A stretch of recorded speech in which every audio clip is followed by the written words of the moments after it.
In today's video, I'm going to teach you how to remove Gmail account from iPhone Mail app. If you're looking to stop your Gmail from appearing in Apple's Mail app, or you want to clean up an old account you don't use anymore, this walkthrough will make it simple. We're only adjusting what shows up in the iPhone Mail app. This does not delete your Google account or any emails stored on Gmail servers. Start by opening the Settings app on your iPhone. Once you're in, scroll all the way down and tap Apps. This takes you to the list of installed apps. Under Apps, scroll down to the M section and tap Mail. If your iPhone's layout looks a little different, don't worry. On some versions of iOS, you'll find Mail directly in the main settings list. The goal is to get into the Mail settings. Inside Mail, tap Mail Accounts. This area shows all accounts currently connected to the Mail app. From the list, select your Gmail account. You'll now see the settings specific to that Gmail connection.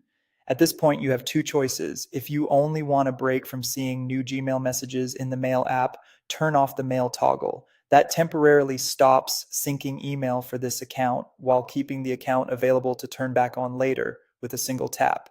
Your emails remain safe in Gmail, they just won't appear in Apple Mail while the toggle is off. If you're sure you want the Gmail account completely removed from the Mail app, scroll down and tap Delete Account. A confirmation message will appear just to make sure this is what you intended. Tap Delete Account again to confirm. After a moment, the Gmail account and its associated mail data will be removed from the iPhone Mail app. If you had other items from this account, like calendars or contacts, linked through mail, those may also disappear from Apple's apps once the account is deleted.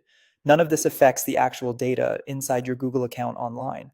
A few quick tips as you wrap up.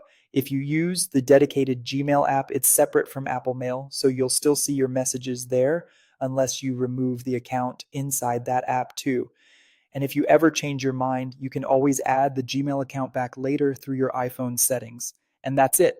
If you found this tutorial helpful, don't forget to like this video and subscribe to my channel for more Gmail tips and tutorials.